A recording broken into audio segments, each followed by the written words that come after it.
This short video will cover a review of the musculoskeletal system, specifically the joints. In this video, I will tell the tale of Jim's joints.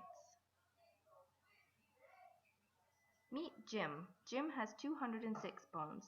He can stand upright. His vital organs are protected. He can produce red blood cells and store minerals such as calcium. Jim has it made. But something is missing.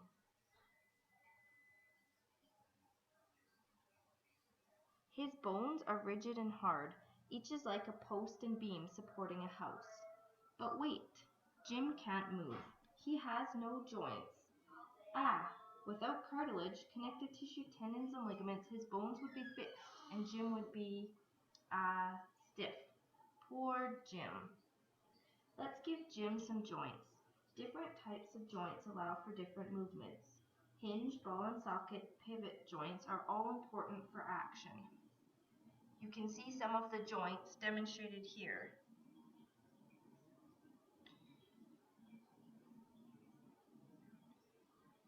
If we give Jim joints at the following locations, he'll be able to do so many new things. He'll be able to walk, he'll be able to eat, he'll be able to talk. You know, kind of important things.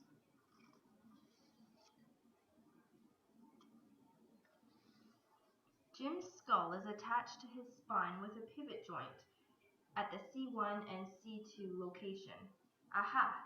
Now Jim can nod his head, turn to look at a pretty girl, and look up at the stars. Things are looking up. Jim's new girl is named Janelle, and he really likes her.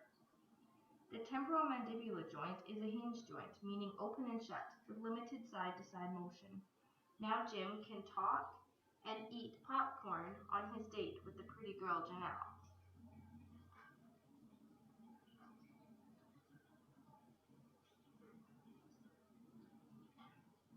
Jim's spine consists of 3 main sections, 7 cervical, 12 thoracic, and 5 lumbar.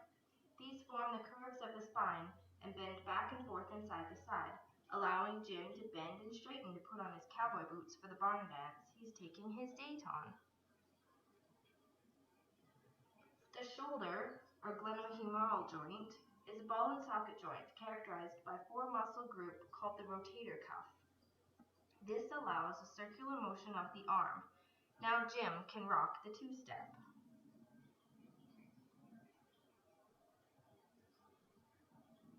The elbow is the bony articulation of the humerus, radius, and ulna. This is another hinge joint, allowing an open and shut motion. Looks like our friend Jim found his hugging motion.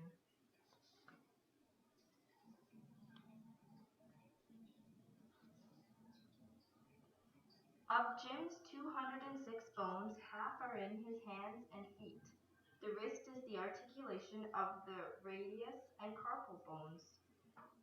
The wrist allows flexion, extension, and some side-to-side deviation. Now old Jim has the motion to hand over the cash to pay for his date.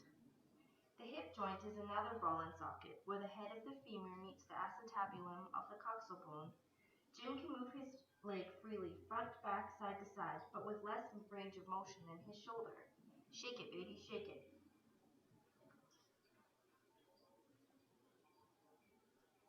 The knee is the articulation of the femur, tibia, and patella. It is Jim's largest joint and the most complex. This hinge joint allows an open and shut motion of the lower leg, necessary for Jim to do the boot scoot boogie.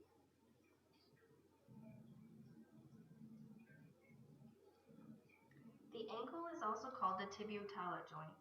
It is the articulation of the tibia, fibula, and talus. It is another hinge joint. Jim can now enjoy toe tapping to the beat.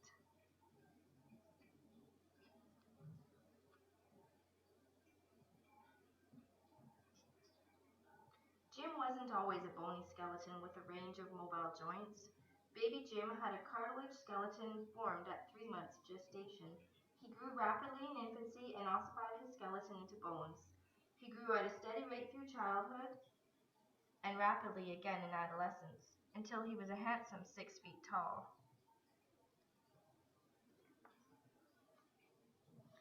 His new girlfriend Janelle also grew in much the same way, although females develop differently as they age than males.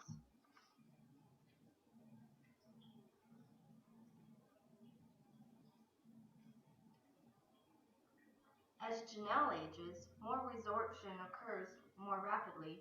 This loss of density is called osteoporosis. Janelle has a progressive loss in height, starting at 30 years old.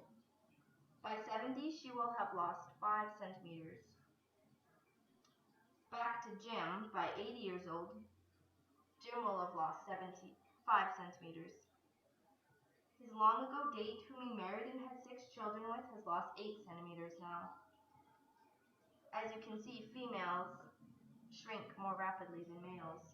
This is from the shortening of the vertebral column, not shrinking of the long bones. Jim's wife has advanced osteoporosis. Women are at greater risk. A decrease in estrogen post-menopause accelerates bone loss. She yearns for her first date so long ago when Jim took her to a barn dance and they two-stepped till dawn. Jim's children also suffer from spinal deformities. June has scoliosis, an S-shaped lateral curve to the spine. Jack has lordosis, an excessive inward curvature of the lower spine. Jolene has kyphosis, a hunchback of sorts. There we have the story of Stiff Jim, who started with no joints and was gradually mobilized on his first date with Janelle, who must have thought him very odd indeed.